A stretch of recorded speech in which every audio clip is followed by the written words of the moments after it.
বসিরহাট লোকসভা কেন্দ্রের আইএসএফ প্রার্থী আক্তার রহমান বিশ্বাসের নির্বাচনী প্রচারে এসে দফায় দফায় তৃণমূলকে নিশানা করে আক্রমণ করলেন ভাঙড়ের বিধায়ক ও আইএসএফের চেয়ারম্যান নওশাদ সিদ্দিকী। তার নির্বাচনী প্রচারে বক্তব্যের মূল বিষয় ছিল সন্দেশখালীতে এনএসজি কমান্ডো বাহিনী একের পর এক আগ্নেয়াস্ত্র উদ্ধার করেছে। আর এই আগ্নেয়াস্ত্রগুলো কারা তারা তৃণমূলের ছত্রছায়ায় রয়েছে। মুখ্যমন্ত্রী মমতা বন্দ্যোপাধ্যায় এদেরকে আড়াল করার চেষ্টা করছেন। অর্থাৎ একজন মুখ্যমন্ত্রী হিসাবে তিনি যে ধরনের বক্তব্য রাখছেন বারে বারে, সেটা শোভনীয় নয়। তিনি এই সমস্ত দেশদ্রোহীদেরকে আড়াল করার চেষ্টা করছেন, অ্যাকচুয়ালি তৃণমূলের হয়ে ক্লিন চিট দিচ্ছেন। অর্থাৎ যে আগ্নেয়াস্ত্র এনএসজি কমান্ডো বাহিনী উদ্ধার করেছে, সেই আগ্নেয়াস্ত্র এদেশে অর্থাৎ ভারতে তৈরি হয় না।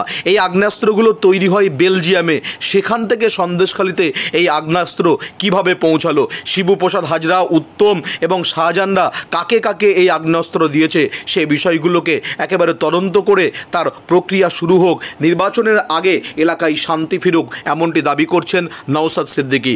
পাশাপাশি বসিরহাট লোকসভা কেন্দ্র থেকে কেন জিতবেন আইএসএফ প্রার্থী আক্তার রহমান বিশ্বাস, তিনি স্পষ্ট জানিয়ে দেন তার জেতার মূল বিষয় হচ্ছে গত পঞ্চায়েত নির্বাচনে তৃণমূলের সন্ত্রাস দেখেছে সন্দেশখালী থেকে বসিরহাটের মানুষের গণতান্ত্রিক অধিকার প্রয়োগ করতে দেওয়া হয়নি, বুথে বুথে গিয়ে রিগিং ছাপ্পা হয়েছে। তাই এবারে যারা লোকসভা ভোটকে কেন্দ্র করে রিগিং করার কথা ভাবছেন তারা হুঁশিয়ারি, তাদের জন্য নাম পাঠানো হয়েছে, তাদের জন্য ব্যবস্থা নেওয়া হবে। এবারে সেই রিগিং করতে দেওয়া হবে না। কোথাও কোনো সমস্যা হলে আপনারা সাথে সাথে আমাদেরকে জানাবেন, তাদের বিরুদ্ধে ব্যবস্থা নেব। হাড়োয়া বলে শুধু কথা নয়, বসিরহাট লোকসভা কেন্দ্রের 7টি বিধানসভা এলাকায় মানুষ তার এবারের লোকসভা ভোটে গণতান্ত্রিক পদ্ধতিতে ভোট দেওয়ার যে প্রক্রিয়া রয়েছে তা কিন্তু নিশ্চিন্তে দিতে পারবেন, এমনটি দাবি করছেন আইএসএফের বসিরহাট লোকসভা কেন্দ্রের প্রার্থী আক্তার রহমান বিশ্বাস। তার দাবি, মানুষ যদি নির্বিঘ্নে ভোট দিতে পারে, তৃণমূলের অত্যাচার সারা সন্দেশখালী থেকে শুরু করে বসিরহাটের মানুষ দেখেছে। তাই তৃণমূলের এই অত্যাচার থেকে নিস্তার দিতে আগামী লোকসভা নির্বাচনে আইএসএফকে সাধারণ মানুষ দলে দলে ভোট দেবে এবং তিনি জয়লাভ করবেন, এমনটি সংবাদ মাধ্যমের মুখোমুখি হয়ে দাবি করছেন। আমরা প্রথমে শুনে নেব নওশাদ সিদ্দিকী, তিনি সন্দেশখালীতে আগ্নেয়াস্ত্র উদ্ধার প্রসঙ্গে কি বলেছেন, তারপরে শোনাবো আক্তার রহমান বিশ্বাসের বক্তব্য। মমতা ব্যানার্জি তৃণমূল হিসাবে দেখছে কেন, একজন সমাজবিরোধী হিসাবে ট্রিট করতে পারছে না কেন, দেশদ্রোহী হিসাবে ট্রিট করতে পারছে না কেন? যেভাবে বিদেশি পিস্তল নিয়ে রেখেছে, বিদেশি অস্ত্র, যে অস্ত্র আমাদের দেশের বা রাজ্যের কোনো পুলিশের হাতে থাকে না, এবং ইভেন আর্মিদের কাছেও থাকে না এনএসজি ছাড়া, সে অস্ত্র ওখানে রেখে দিয়েছে।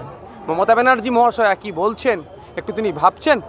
শুধু পার্টিকে বাঁচানোর জন্য, পার্টির কর্মীদেরকে ক্লিন চিট দেওয়ার জন্য যে ধরনের মন্তব্য করছেন, একজন রাজ্যের অভিভাবিকা হিসাবে সমীচীন না।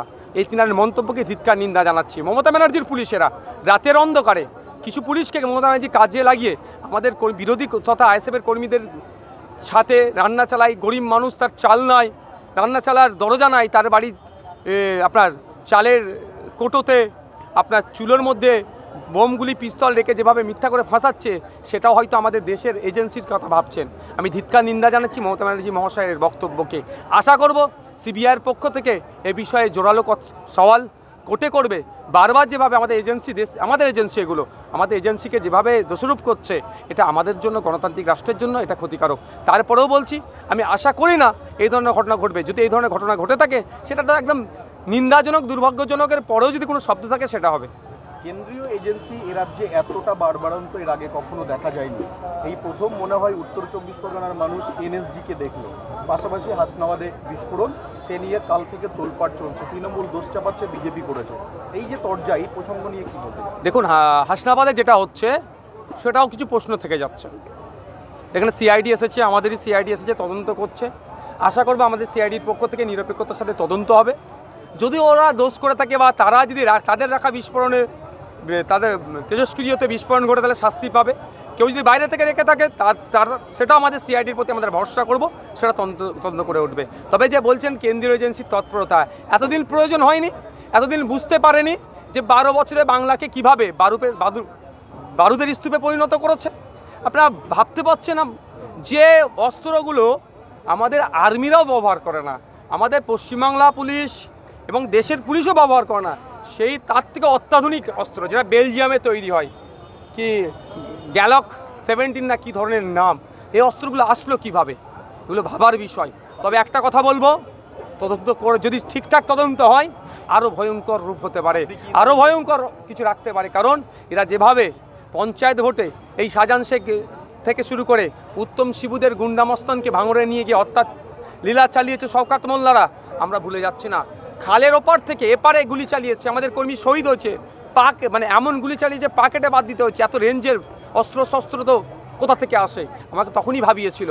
আশা করছি সত্য উদ্ঘাটন হবে, এই সমস্ত সমাজবিরোধী দেশদ্রোহীগুলোকে জেলের মধ্যে রাখবে। আপনি কি তাহলে বলছেন এই অস্ত্রের সঙ্গে আন্তর্জাতিক যোগসূত্র রয়েছে? হ্যাঁ, আন্তর্জাতিক অস্ত্র তো ইন্টারন্যাশনাল মার্কেটে পাওয়া যায়, আমাদের দেশের পুলিশের কাছে থাকে না, আর্মিদের কাছে যে অস্ত্র থাকে না সেই অস্ত্র একমাত্র এনএসজির কাছে থাকে। আর ওই ধরনের টপ ক্লাস যারা আছে সে অস্ত্র এখানে এসে পৌঁছালে কীভাবে?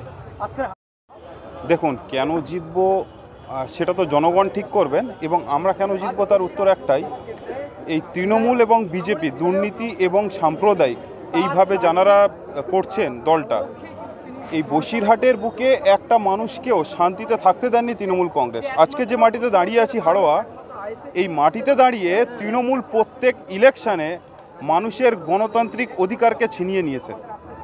আমরা সেই মানুষের পক্ষে দাঁড়িয়ে আছি এবং সেই মানুষগুলো চাইছেন তাদের গণতান্ত্রিক অধিকার প্রয়োগ করতে বুথে গিয়ে। যদি ওনারা প্রয়োগ করতে দিতেন গত পঞ্চায়েতেও, তাহলেও তৃণমূল এখানে জিততে পারতেন না এবং এই লোকসভায়ও জিততে পারবেন না, এবং তার ব্যবস্থা আমরা করব। প্রত্যেকেই বুথে গিয়ে ভোট দেবেন, তার ব্যবস্থা আমরা করব, সেটাই আমরা আশাবাদী। আমরা অবশ্যই আতঙ্কিত, কারণ তৃণমূলরা যেভাবে অত্যাচার চালিয়ে যাচ্ছেন। আজকে একটা কর্মী সবাই আসতে গেলে তাকে আটকানো হচ্ছে, সভা থেকে ফিরলে তার বাড়ি গিয়ে ধমকি দেওয়া হচ্ছে। আমরা তো আইনিভাবেই তাদেরকে ব্যবস্থা করব, তাদের লিস্টও আমাদের থানায় অলরেডি জমা দেওয়া আছে, এবং যাদের জমা দেওয়া নেই তাদেরকেও সাবধান হওয়ার জন্য বলছি, তাদের নামটাও বাদ যাবে না, আমরা কিন্তু আইনিভাবে আমরা জমা দেব।